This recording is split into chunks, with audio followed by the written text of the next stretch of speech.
الشيطان الرجيم. بسم الله الرحمن الرحيم. السلام عليكم ورحمة الله وبركاته. إلى حضرة النبي المصطفى رسول الله صلى الله عليه وسلم وآله وذرياته وأصحابه الكرام، وإلى أرواح مشايخنا ومعلمينا وذوي الحقوق علينا، وخصوصا إلى صاحب المصنف الكتاب الشيخ الإسلام حجة الإمام سيد الحبيب عبد الله بن علوي الحداد، وسائر سادتنا والصديقين. الفاتحة. أعوذ بالله من الشيطان الرجيم. بسم الله الرحمن الرحيم. الحمد لله رب العالمين الرحمن الرحيم مالك يوم الدين. إياك نعبد وإياك نستعين. اهدنا الصراط المستقيم، صراط الذين أنعمت عليهم غير المغضوب عليهم ولا الضالين. آمين يا رب العالمين. اللهم صل صلاة كاملة وسلم سلاما تاما على سيدنا محمد الذي تنحل به العقد وتنفرج به الكرب وتقضى به الحوائج وتنال به الرغائب، وحسن الخواتم ويستسقى الغمام بوجهه الكريم وعلى آله وصحبه في كل لمحة ونفس بعدد كل معلوم لك.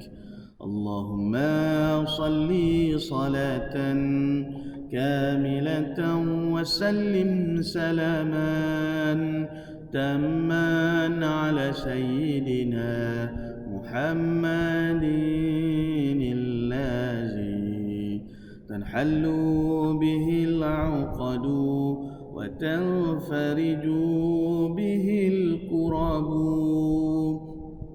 وتقضى به الحوائج وتنال به الرغائب، وحسن الخواتم ويستسقى الغمام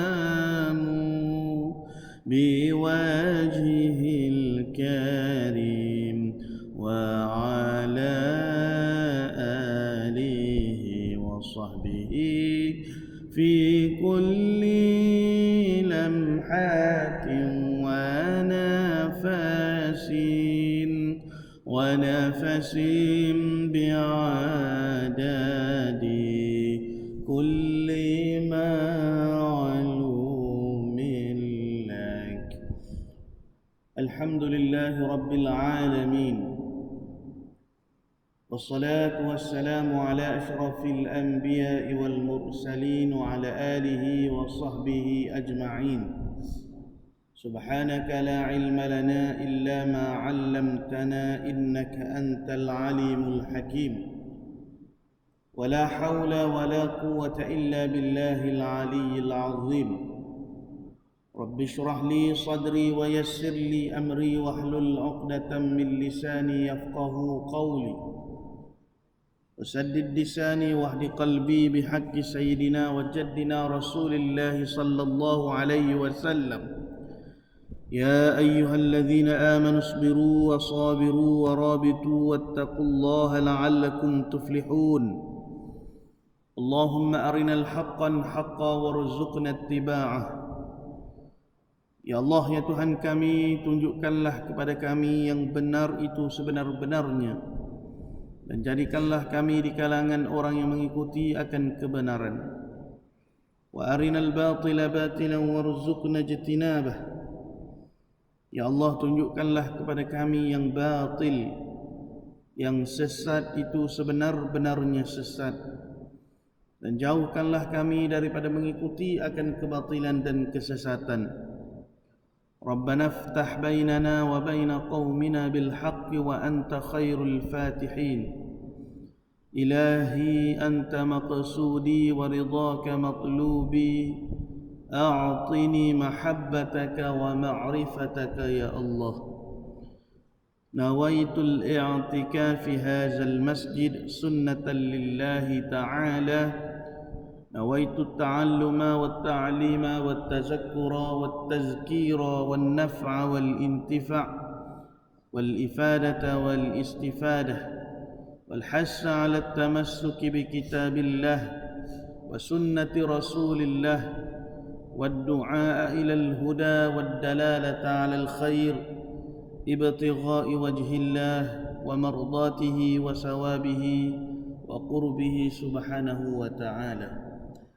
Para hadirin sekalian jemaah muslimin yang dirahmati lagi diberkati oleh Allah Ta'ala sekalian, alhamdulillah, syukur kepada Allah Ta'ala kerana Allah Ta'ala masih lagi memanjangkan umur dan usia kita sehingga ke saat dan detik ini kita masih lagi diizinkan oleh Allah untuk terus melakukan ketaatan dan juga ibadah kepadanya.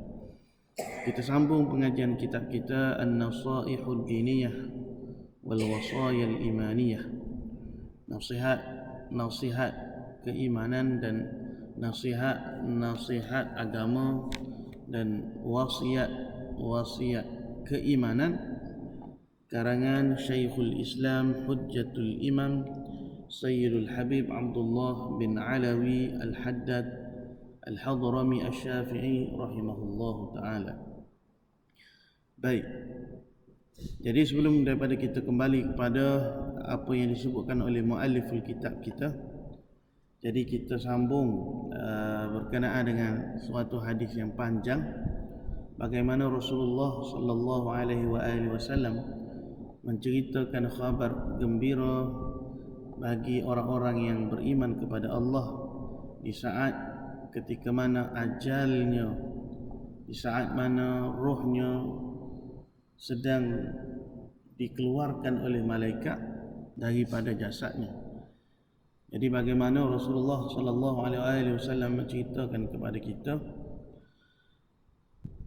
seseorang yang beriman kepada Allah Ta'ala itu apabila dia telah hampir terputus daripada dunia, iaitu hampir mati dan berhadap kepada negeri akhirat, maka turunlah kepadanya oleh beberapa malaikat dari langit yang putih wajahnya, seolah-olah wajah mereka itu seperti mana putihnya, terangnya cahaya matahari.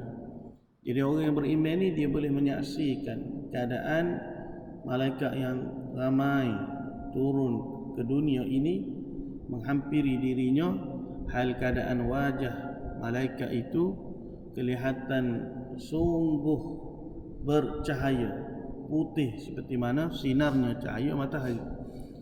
Maka ada juga bersama dengan malaikat-malaikat tersebut kain kafan daripada kain-kain syurga dan wangian daripada wangian syurga yang kita panggil sebagai hanut. Sehinggalah para malaikat itu duduk sejauh mata memandang dari orang tersebut, yakni orang yang beriman ni. Kemudian datang pula Malikul Maut ke atasnya sehingga duduk Malikul Maut itu dekat di kepalanya. Lalu Malikul Maut ini berkata kepada roh, kepada jasad orang yang beriman ini, wahai roh yang baik, ya ayyatuhan nafsut tayyib, ya ayyatuhan nafsut tayyib, ukhruji ila maghfiratin minallahi wa ridwan. Keluarlah kamu wahai ruh yang beriman, ruh yang baik ini kepada keampunan Tuhanmu, keampunan Allah dan keredaan Allah. Maka mengalir ruhnya seperti mana menitis air dari tempat minum, kemudian diambil ruhnya itu, dan setelah diambil ruhnya itu tiadalah dilepaskan walau sekelip mata jua pun, sehingga sekalian malaikat yang turun itu mengambilnya pula, dan mereka meletakkannya, yakni meletakkan ruh orang yang beriman tadi pada kain kafan daripada syurga itu, dan meletakkan hanut, wangian daripada syurga ke atasnya, sehinggalah keluarlah dari ruhnya itu bau seperti wangian kasturi yang paling wangi di bumi. Ini keadaan orang yang beriman. Kemudian mereka membawa, yakni para malaikat tadi membawa ruh orang yang beriman tadi itu naik. Maka tidaklah mereka lalu dengan ruh itu akan satu kumpulan dari malaikat, melainkan kumpulan malaikat itu akan berkata, ruh siapakah ini sangat harum baunya. Maka malaikat yang membawa ruhnya itu pun berkata, inilah ruh si fulan bin si fulan dengan sebaik-baik namanya yang mereka namakannya dengannya di dunia. Maka inilah keadaan ruh-ruh orang yang beriman. Baginda sallallahu alaihi wasallam menceritakan kepada kita. Sebaliknya, bagaimana hal ataupun keadaan mereka yang kufur kepada Allah, mereka yang deraka kepada Tuhan, mereka yang fasik, mereka yang mengingkari, yang melawan, yang tidak mentaati perintah Allah. Maka kata Nabi sallallahu alaihi wasallam dengan sabdanya, wa innal 'abdal kafira, wa fi riwayatin wa in kana ar-rajulu as-su'u idza kana fi inqita'in min ad-dunya wa iqbalin min al-akhirati nazala ilayhi min as-sama'i malaikatan sudul wujuh ma'ahumul musuh fayajlisuna minhu maddal basari thumma yaji'u malakul mauti hatta yajlisa 'inda ra'sihi fayaqulu malikul maut ayyatuhan nafsul khabithah ukhruji ila sakhatin minallahi wa ghadab. Qala فتفرق في جسده فينتزعها كما ينتزع السفود من الصوف المبلول فيأخذها فإذا أخذها لم يدعوها في يده طرفة عين حتى يجعلها في تلك المصوح ويخرج منها كأنتن ريح جيفة وجدت على وجه الأرض فيسعدون بها فلا يمرون بها على ملأ من الملائكة إلا قالوا ما هذا الروح الخبيث ما هذا الروح الخبيث فيقول الملائكة فلان بن فلان بأقبح أسمائه التي كان يسمى بها di dunia. Jadi kata Nabi, dan sesungguhnya seorang hamba yang kafir, setengah riwayat mengatakan hamba yang kafir, dan setengah riwayat yang lain mengatakan seorang lelaki yang buruk, rajulun ataupun seorang yang jahat, jasad orang yang jahat ini, manusia yang fasik, manusia yang deraka kepada Tuhan, manusia yang tidak mahu mentaati segala suruhan Allah, manusia yang matinya dalam keadaan su'ul khatimah. Jadi apabila adalah hampir dengan saat meninggal dunia, di saat-saat dia nak mati itu dan berhadap kepada negeri akhirat, maknanya nak masuk ke alam barzakh, nescaya turun dari langit beberapa malaikat. turun juga malaikat daripada langit. Tapi lagu mana hal keadaan malaikat yang turun dari langit tu? Yang mana hitam segala wajah mereka, wujuh sud. Malaikat tu turun dalam keadaan wajahnya yang kehitaman, gelap. Kegelapan. Maka bersama mereka itu, bersama dengan para malaikat yang turun dari langit tadi, hal keadaan malaikat tadi itu hitam segala wajah mereka tu, ada sehelai kain yang kasar. Lalu mereka duduk dari orang yang jahat itu. Jadi malaikat ni duduk di hadapan roh orang yang jahat tadi ni, jasad orang yang jahat tadi ni. Jadi ketika tu memang Allah Ta'ala buka kepada kita nampak. Nampak kalau kita ni orang yang baik kan, nampak wajah malaikat yang keputihan, yang bercahaya.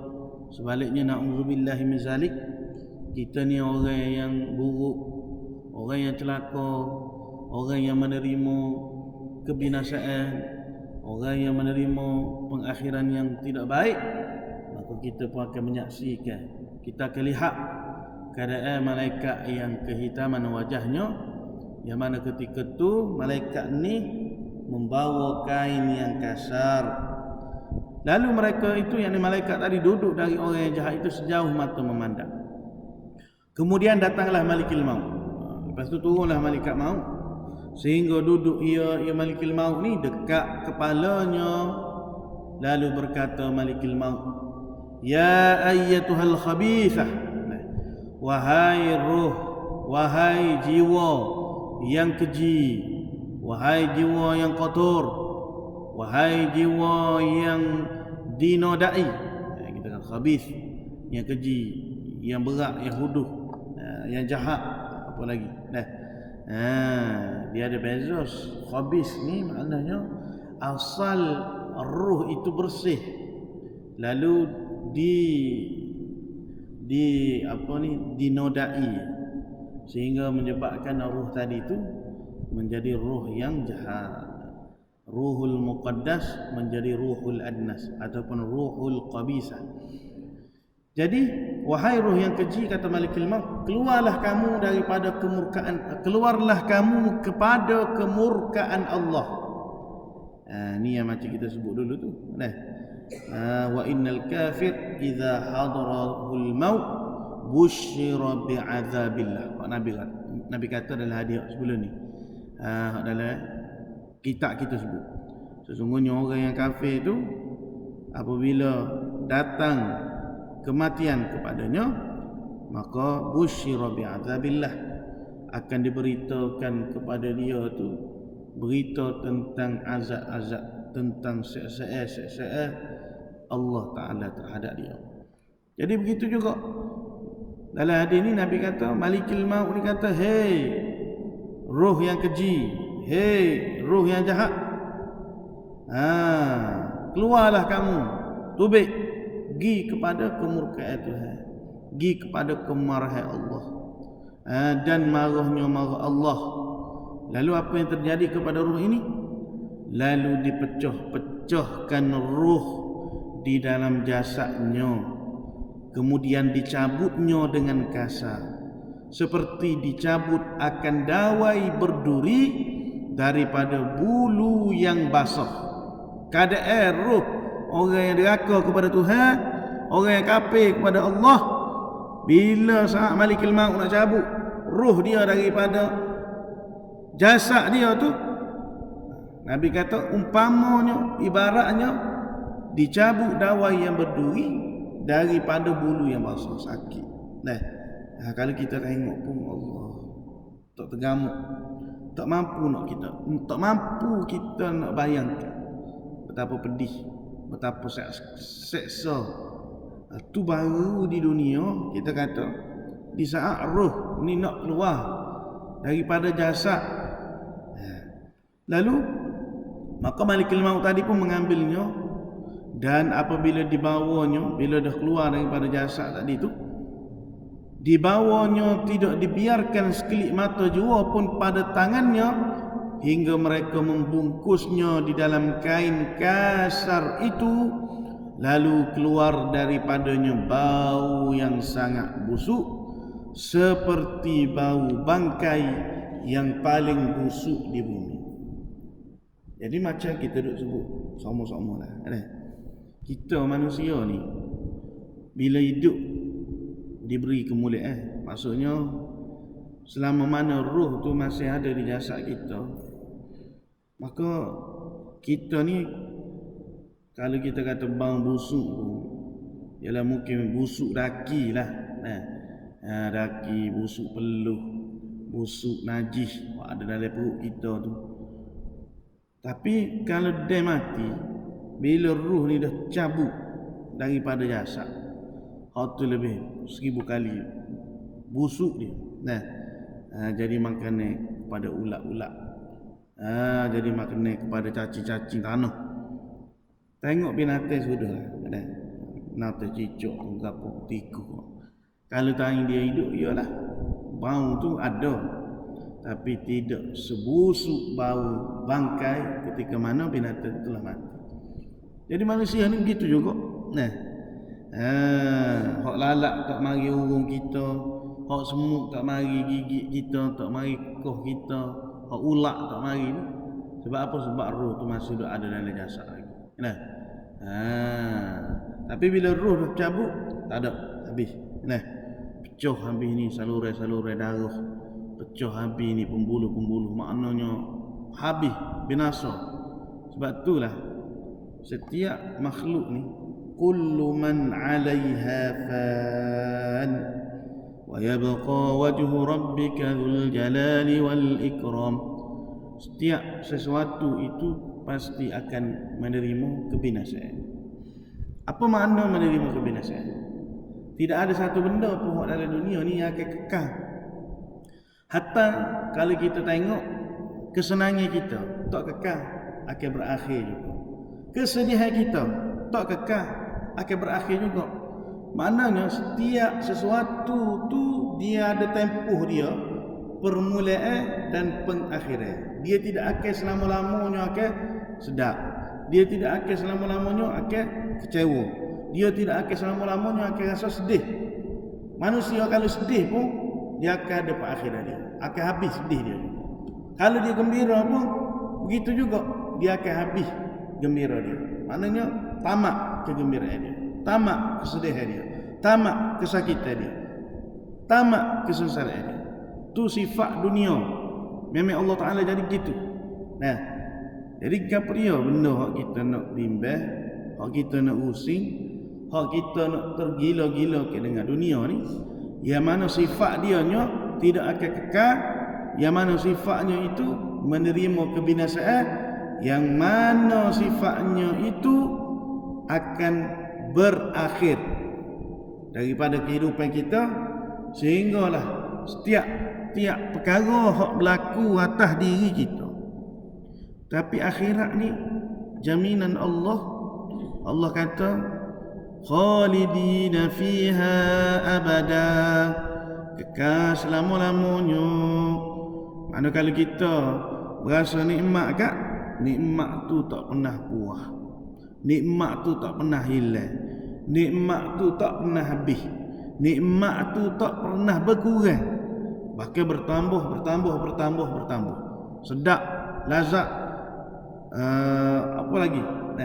Kita boleh ibaratkan daripada segala nikmat-nikmat di negeri akhirat. Jadi bila kita faham gitu, kita nak sedih pun nak sedih setara mana kalau kita kehilangan. Sebab memang sifat dunia tu dia tidak akan kekal sampai bila-bila. Dia akan berakhir. Hatta usia dan kehidupan kita. Baik. Lalu bila begitu, keadaan roh orang yang kafir, roh orang yang jahat tadi ni dibungkus dengan kain yang kasar, keluar daripada roh tersebut tadi tu bau yang sangat busuk. Bau yang sangat busuk.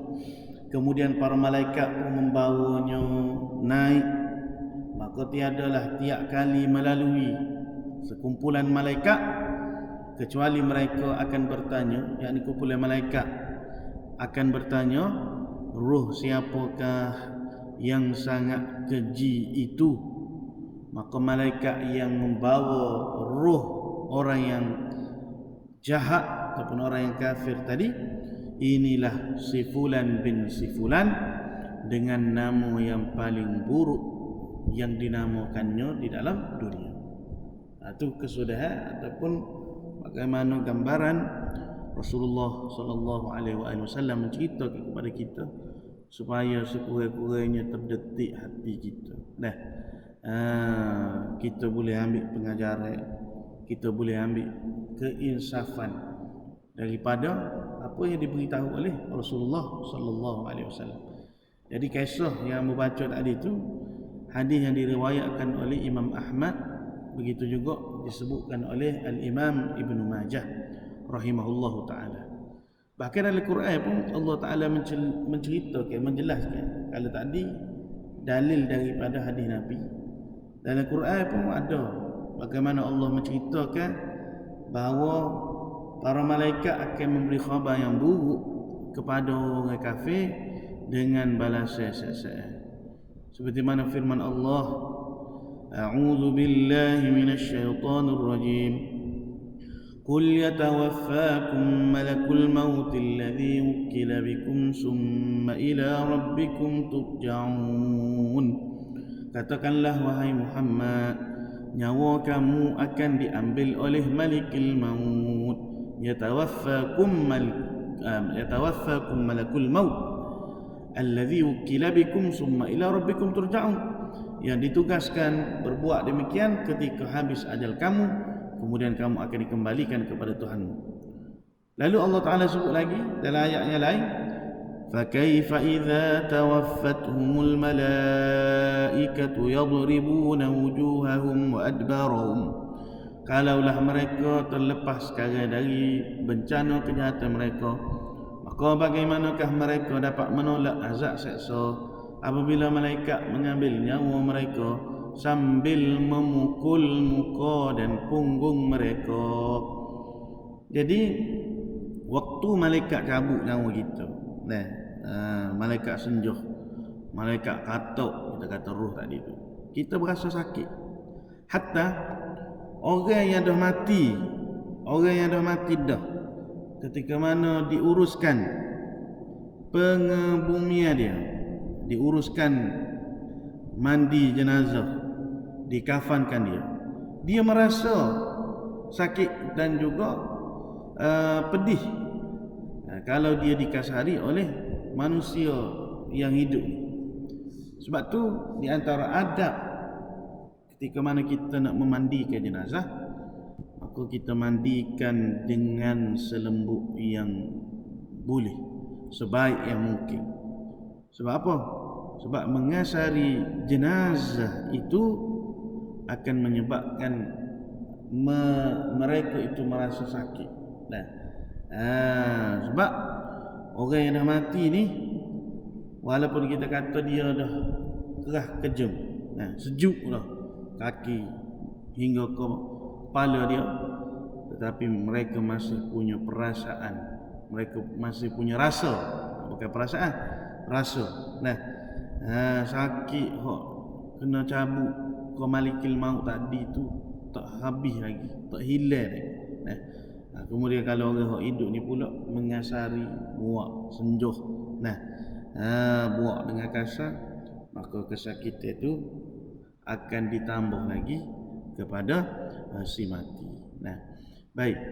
Jadi dalam ayat lain juga kata Allah, ولو ترى إذ الظالمون في غمرات الموت والملائكة باسطوا أيديهم أخرجوا أنفسكم اليوم تجزون عذاب الهون بما كنتم تقولون على الله اليوم تجزون عذاب الهون بما كنتم تقولون على الله غير الحق وكنتم عن آياته تستكبرون.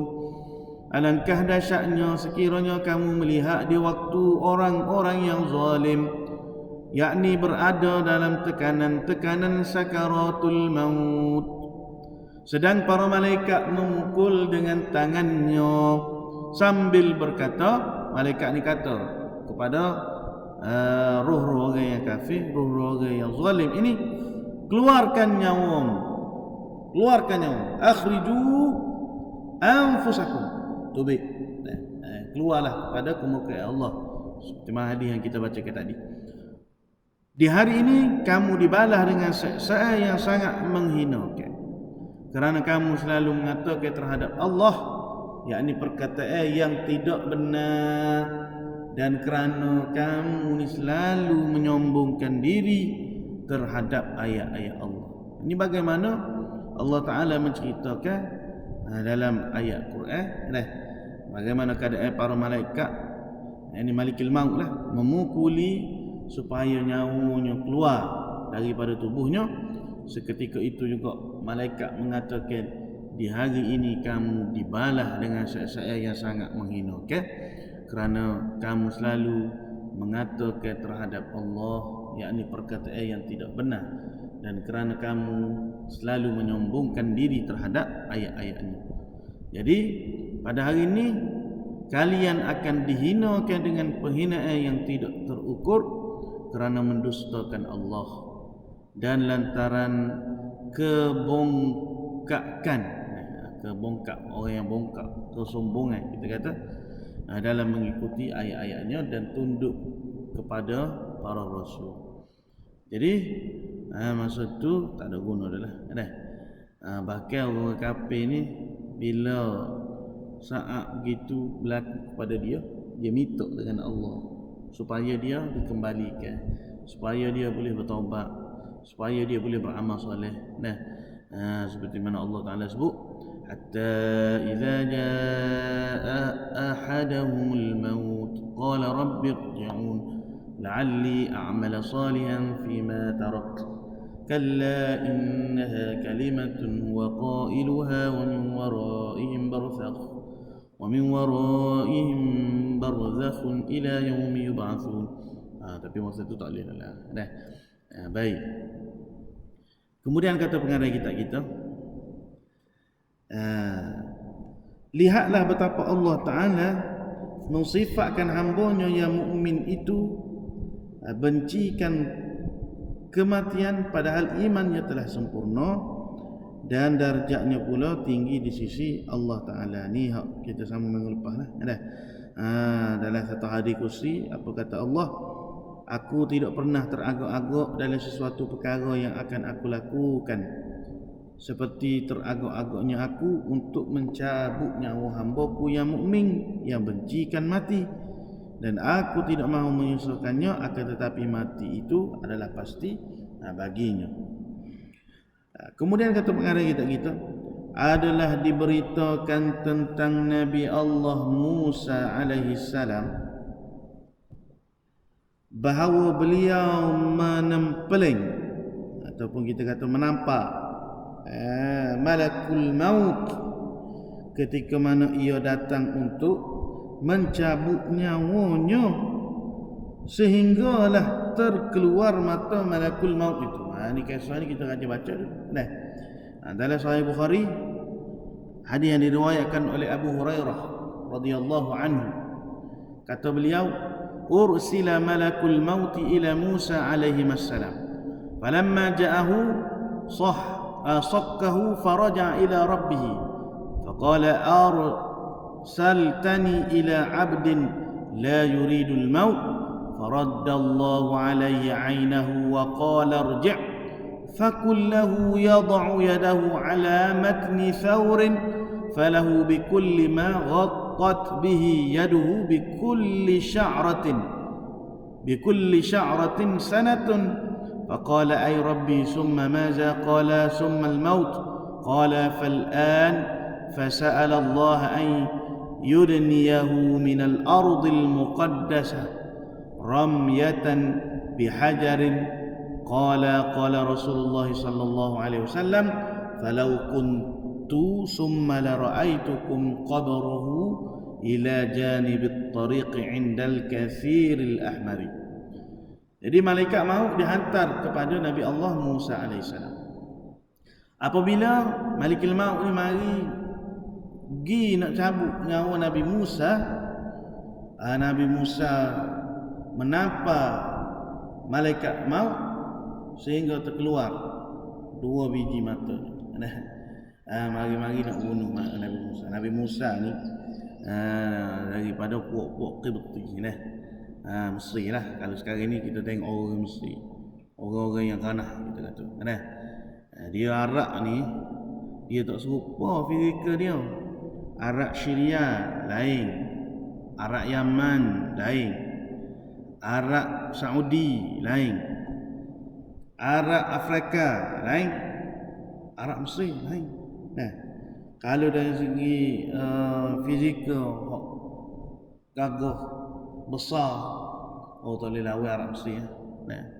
Arak Mesir ni memang kanah. Bahkan Arak-Arak ayat lain pun dia takut pada Arak Mesir. Ambo aja buat dengan satu orang Arab Palestin, Arab Palestin. Kalau dia bunyi orang Mesir dia ngilim kepala. Apa? Banyaklah maksudnya orang Mesir ni al-a'rabu asyaddu kufran wa nifaqa. Pokok bangsa Firaun kita kata. Kejahatan dia boleh tahan. Bangsa dia tu bangsa yang ganas kita kata, dan kebaikan dia pun Masya Allah juga lah. Bukan makna kita kata gitu kak kira jahat berlaku orang Mesir tu, tapi hak ramanya hak tak molek gitulah. Hak molek pun ramah, tapi nak rayaknya hak jahat ni pun ramah juga. Jadi Nabi Musa alaihissalam ini dia keturunan Qibti. Memang dia tu orang yang gagah. Dia nampak orang pun mati. Sebab apa? Fizikal dia, kekuatan yang Tuhan beri kepada dia tu 2-3 kali ganda lah dibandingkan dengan manusia yang lain. Baik. Jadi bila dah Malikul Maut ni mari nak cabut nyawa Nabi Musa, boleh menapa. Napa dekat tubik sampai mata, tubik 2 butir mata. Jadi bila begitu Malikul Maut ni pun ngadu kepada Tuhan. Lalu dia kembali kepada Allah, dia kata kepada Allah. Dia kata apa? Sesungguhnya wahai Tuhan, Engkau telah menghantar aku, arsaltani ila 'abdin la yuridul maut. Mu telah hantar aku, mutuskan aku ni kepada satu orang hamba hak tak asyik mati. Aku nak pergi cabut nyawa dia kita apa aku molek ada sahabat keluar putih mata. Jadi di akhir hadis ni kita akan cerita secara lebih detail lah. Maka Allah Ta'ala pun mengembalikan mata Malikul Maut tadi dan berfirman, kembalilah dan katakanlah kepadanya, yakni kepada Musa tadi, supaya dia letakkan tangannya di belakang lembu jantan. Setiap bulu yang dilitupi oleh tangannya itu adalah tahun yang akan dia hidup. Maknanya Allah suruh Malikul Maut ni rayak ke Nabi Musa, letak tangan di atas belakang lembu, maka sebanyak mana bulu yang ditutupi oleh tangan Nabi Musa alaihissalam itu, maka selama itulah hayat tahun usia dia yang Allah Ta'ala benarkan untuk dihidup. Jadi bila begitu Malikul Maut ni pun turunlah bagi tahu kepada Nabi Musa. Maka kata Nabi Musa, setelah mana Malikul Maut sampaikan pesanan dari Allah tu, wahai Tuhan, kemudian apa? Maka Allah menjawab, kematian. Jadi setelah mana bila tu apa dia? Tak ada lah, matilah. Kalau kata ada 10,000 lah kat, maknanya 10,000 tahun. Lepas 10,000 tahun tu apa dia? Tak ada lah, kematian. Bila begitu Nabi Musa kata, al-an, kalau begitu tak payah tunggu 10,000 tahun lah, sekarang juga aku nak mati. Kemudian baginda memohon kepada Allah agar diletakkan berhampiran dengan tanah Palestin sejauh lontaran batu. Maka sahabat Nabi ini Abu Hurairah radhiyallahu anhu berkata, Rasulullah sallallahu alaihi wasallam bersabda, jika aku ada di sana, yakni di bumi Palestin tu, nescaya aku akan tunjukkan kepada engkau, yakni kalian wahai sahabatku, kuburnya, yakni kubur Nabi Musa alaihissalam yang berhampiran dengan jalan yang berada dengan pasir merah. Jadi hadis ini diriwayatkan oleh Imam Al-Bukhari dalam beberapa bab, antaranya bab sesiapa yang suka untuk ditanam di tanah yang disucikan atau selain itu. Ini maknanya hadis ini banyak disebutkan di dalam bab-bab di dalam kitab Sahihul Bukhari lah. Kemudian ada juga bab tentang kewafatan Nabi Musa alaihissalam dan apa yang disebutkan selepasnya. Begitu juga Al-Imam Muslim menukilkan ataupun meletakkan hadis ini di dalam kitab sahihnya. Jadi secara ringkasnya kisah Nabi Musa menampak Malikul Maut ini adalah kisah yang sabit, kisah yang benar, kisah yang sahih. Lalu ulama pun menyebut bagaimana Malikul Maut itu boleh ditampak oleh Nabi Musa. Jadi pada permulaan ketika mana Malikul Maut ni nak pergi cabut nyawa Nabi Musa alaihissalam, Nabi Musa ni tak kenal bahawa yang datang kepada dia ini adalah seorang malaikat. Kerana ketika tu Malikul Maut ni menyerupai seorang laki-laki. Jadi bila dah mari satu orang laki-laki nak bunuh dia, boleh menapar lah ni. Jadi waktu Nabi Musa menampar Malikul Maut tu, dia tak tahu, dia tak sedar, dia tak kenal bahawasanya hak mari itu adalah seorang Malikul Maut. Kerana Malikul Maut itu pun tidak mengkhabarkan tentang diri dia. Dia mari-mari nak cabut tu nyawa Nabi Musa alaihissalam. Jadi bila begitu, Malikul Maut yang menyamar ataupun yang menyerupai seorang laki-laki tadi itu, setelah mana ditampar oleh Nabi Musa, memang tercabutlah mata dia. Keadaan dia waktu tu, dia kembali mengadu kepada Allah. Setelah itu Allah Ta'ala pun mengembalikan semula mata Malikul Maut tadi. Mata bukan makna hakikat mata Malikul Maut sebenarnya dah. Sebab wajah sebenar malaikat ni ada disebutkan dalam hadis yang lain, bukanlah seperti mana manusia. Kerana malaikat itu dicipta daripada nur, daripada cahaya. Kalau manusia kita ni kullu ibn adam min turab, kita ni manusia ni daripada tanah. Malaikat ni daripada cahaya. Iblis, syaitan itu daripada api. Jin itu setengah kata daripada unggun api. Jadi hakikat wajah sebenar Malikul Maut tu bukanlah seperti manusia. Cuma hak berlaku pada Nabi Allah Musa alaihissalam ketika mana Malikul Maut tadi tu menyerupai seorang manusia, iaitu seorang laki-laki. Kemudian daripada hadis ini juga nak menggambarkan kepada kita seperti mana Al-Imam Al-Haddad sebut tadi, orang yang beriman sendiri pun dia tasin kepada kematian, dia benci kepada kematian secara fitrahnya, asalnya begitu. Tapi setelah mana Allah Ta'ala khabarkan tentang janji-janji, tentang balasan-balasan, nikmat-nikmat akhirat, maka ketika itu hati dia gembira, hilang segala kebencian yang asal ada dalam hati dia. Baik. Kemudian dalam hadis tadi juga antara hikmah kita boleh ambil, setiap para nabi dan para rasul itu mereka diberi tangguh oleh Allah ajalnya. Mana Allah bagi pilihan kepada mereka sama ada mereka masih lagi nak hidup ataupun dah nak mati. Itu khusus kepada para nabi dan juga para rasul. Mana mereka tu diberi pilihan oleh Allah sama ada nak mati segera ataupun tak usah mati lagi. Mana Allah suruh malaikat tanya dulu, nak mati ke tak usah.